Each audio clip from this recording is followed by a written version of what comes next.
ये है, उसकी पूछने की हिम्मत नहीं होती थी। उसको पता था अगर पूछ लूंगा तो अगली बार ये 200 मिले, ये भी नहीं आने की। सच्चाई है कि नहीं है?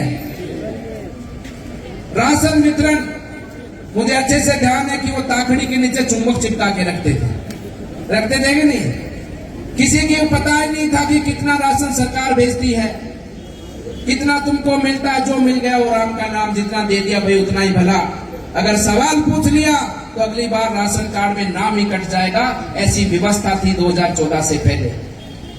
व्यवस्था में परिवर्तन हुआ। आज जन जन तक योजनाएं पूछिए, बुजुर्गों को, महिलाओं को योजनाओं के बारे में पता लगा है कि ये योजना होती है। इस योजना के माध्यम से घर घर में रसोई सिलेंडर पहुंचता है। ये योजना होती है, इस योजना के माध्यम से प्रधानमंत्री आवास बनता है। ये योजना होती है, इसमें गरीबों के, महिलाओं के, माताओं के शौचालय बनते हैं। ये योजना होती है, इसमें किसानों को सम्मान निधि मिलती है। ये योजना होती है जिसमें भरपूर राशन मिलता है। ये योजना होती है जिसमें पेंशन मिलती है और पेंशन का एक पैसा भी कोई नहीं चुरा सकता, सीधा खाते में पैसा मिलता है।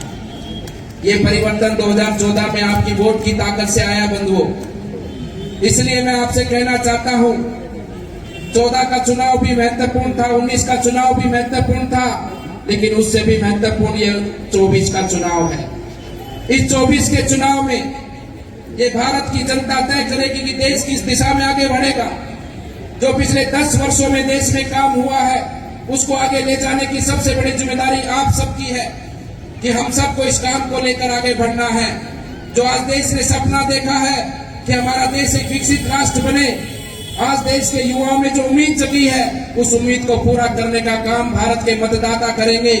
इसलिए बंधुओं कहना चाहता हूं कि जो संकल्प, जो उद्देश्य माननीय प्रधानमंत्री ने आप सबके बीच में रखा है, हमारा परम सौभाग्य कि ऐसे नेता हमको मिले हैं जिनकी नीति में, जिनकी सोच में, जिनके विचार में, जिनकी भावना में, जिनके दिन रात में, पल पल के अंदर देश की सेवा लिखी है, देश का भाव लिखा है, देश के लोगों को आगे बढ़ाने की भावना है और केवल देश के लोगों के लिए सोचते हैं। वो समय याद होगा आप सबको जब देश में आजादी की लड़ाई को लड़ा जा रहा था। पूरा देश एक था, अखंड था, कोई जाति पाति नहीं थी। सब लोगों के अंदर एक ही भावना थी कि किसी भी कीमत पर हमें आजादी चाहिए। उस समय पर ऐसे अनेकों स्वतंत्रता सेनानी हुए। उनमें से एक सुभाष चंद्र बोस हुए, जिन्होंने देश की जनता से आह्वान किया कि तुम मुझे खून दो, मैं तुम्हें, तुम मुझे खून दो, मैं तुम्हें, भाई आवाज नहीं आ रही, तुम मुझे खून दो, मैं तुम्हें। वो सुभाष चंद्र बोस के शब्द थे और देश के युवा खड़े हो गए थे उनके साथ में लड़ने के लिए, मरने के लिए, कि जो हमारे बुजुर्गों ने, हमारे पूर्वजों ने जो अपमान सहा है, दुराचार सहा है, वो आने वाली पीढ़ी ना सहे। हम अपनी जान की कीमत पर भी आजादी लेकर रहेंगे। वो हमारे लिए लड़े थे वो लोग। और आज ऐसी ही भावना, मैं ऐसी ही भावना आदरणीय प्रधानमंत्री जी में देखता हूं। वही सोच, वही विचार कि देश के लिए कुछ करना है। आदरणीय प्रधानमंत्री जी लाल किले की प्राची से देश की 140 करोड़ जनता से आह्वान करते हैं कि तुम मुझे खून दो। जो सुभाष चंद्र बोस ने कहा था, आज प्रधानमंत्री जी बोलते हैं कि तुम मेरा साथ दो, मैं तुम्हें विकसित भारत दूंगा। तुम मेरा साथ दो, मैं तुम्हें विकसित भारत दूंगा। विकसित भारत क्या है? विकसित भारत है कि दूर रेगिस्तान में झोपड़ी में रहने वाला परिवार, पहाड़ में रहने वाला परिवार, जंगल में रहने वाला परिवार, हर परिवार सुख का जीवन का अनुभव करे। उसके बच्चों को अच्छी शिक्षा मिले, बुजुर्गों का सम्मान हो, अच्छा स्वास्थ्य मिले, माताओं बहनों को सम्मान मिले, उनकी रक्षा सुरक्षा हो और हर परिवार में वो सुख सुविधाओं के साथ में खुशी से अपना जीवन यापन करे। ऐसा है विकसित भारत। और ये विकसित भारत बनाने का दायित्व हम सबका है बंधुओं। हमारी तो भावना आपकी सेवा करने की है। लुम्बा राम जी की भावना आपकी सेवा करनी है, उटा राम जी की भावना आपकी सेवा करने की है। हमारा कोई स्वार्थ नहीं है। हमारा केवल स्वार्थ है इस देश को हमको फिर से सोने की चिड़िया बनाना है। हमारा स्वार्थ है कि रामलला को विराजमान कर दिया है, अब राम राज्य की स्थापना हम सबको मिलकर करनी है। हमारा यही स्वार्थ है केवल। इसीलिए हम सब आपके बीच में आए हैं कि आप लोग साथ दें, आप लोग साथ दें। हम जी जान लगाकर पूरी मेहनत कर आप भी मेहनत करेंगे, हम भी मेहनत करेंगे और आने वाले समय पर जब देश आजादी का अमृत महोत्सव, आजादी के 100 वर्ष के शताब्दी के मना रहा होगा, तो हमारा देश विकसित राष्ट्र कहलाए और देश का युवा अपनी प्रतिभा का प्रमाण पूरे विश्व में देकर इस विश्व के अंदर इस भारत की भूमि का मान और सम्मान बढ़ाए। इस प्रकार से हम सबको आगे मिलकर चलना है।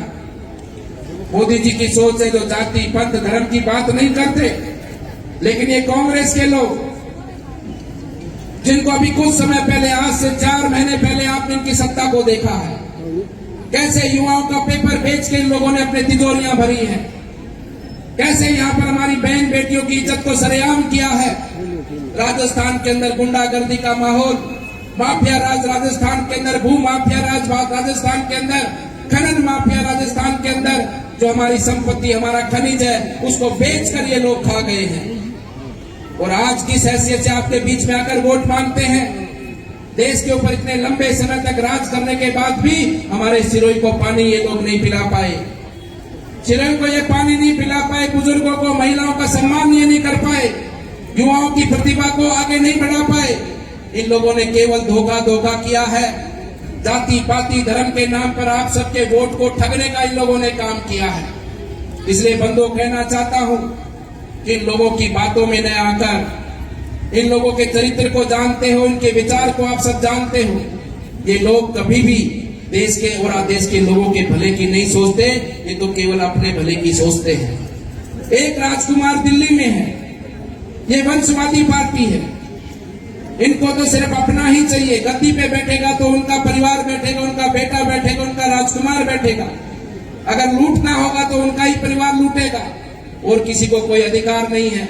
अगर नौकरी में भी कोई लगेगा तो इनके नेताओं के बच्चे ही नौकरी में लगेंगे। आरपीएस के, आरएस के रिजल्ट को आप सब जानते हैं पिछली सरकार में क्या हुआ है। और एक राजकुमार यहाँ आए हैं, एक राजकुमार यहाँ है जोधपुर में, तो उनकी दाल गली नहीं, जोधपुर में दाल नहीं गली।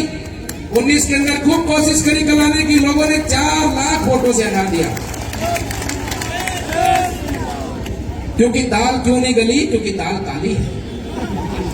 काली दाल कैसे गल सकती है? कांग्रेस की नीति में खोट, उनके विचार में खोट, उनकी पूरी दाल ही काली है। क्या सिरोही की जनता दाल गलने देगी? क्या गलने देगी क्या भाई? कांग्रेस की दाल गलने मत देना। अगर कहीं थोड़ी बहुत गल गई तो खाओगे तो दांत टूट जाएंगे, क्योंकि दाल में काली के साथ साथ में कंकर भी है, उसमें कंकर भी है उसमें। और कहीं ना कहीं आपने गटक लिया तो पेट का हजमा खराब कर देगी। इसलिए कांग्रेस की दाल को बिल्कुल गलने मत देना और हमारे लुम्बा राम जी को भारी बहुमत से विजयी बनाना।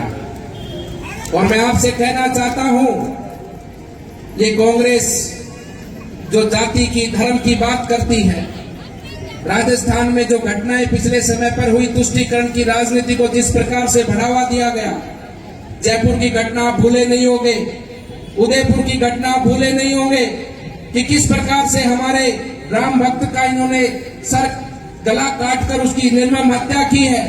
जयपुर के अंदर एक संप्रदाय विशेष का व्यक्ति जो एक्सीडेंट में मारा जाता है, क्या अधिकार है इनको कि राजस्थान की कमाई का पैसा 50 लाख रुपए उसको अनुदान में ये लोग देते हैं। इतनी बहन बेटियों की इज्जत लूटी गई, इतने लोगों को निर्मम मारा गया, उनको एक पैसा नहीं, और एक संप्रदाय विशेष के लोगों को 50-50 लाख रुपए लोग उसके घर पे जाकर देके आते हैं। एक गो तस्कर हमारे अलवर में मारा गया और वो भी दूसरे स्टेट में जाकर किसी ने उसको मार दिया, ऐसा लोग बताते हैं।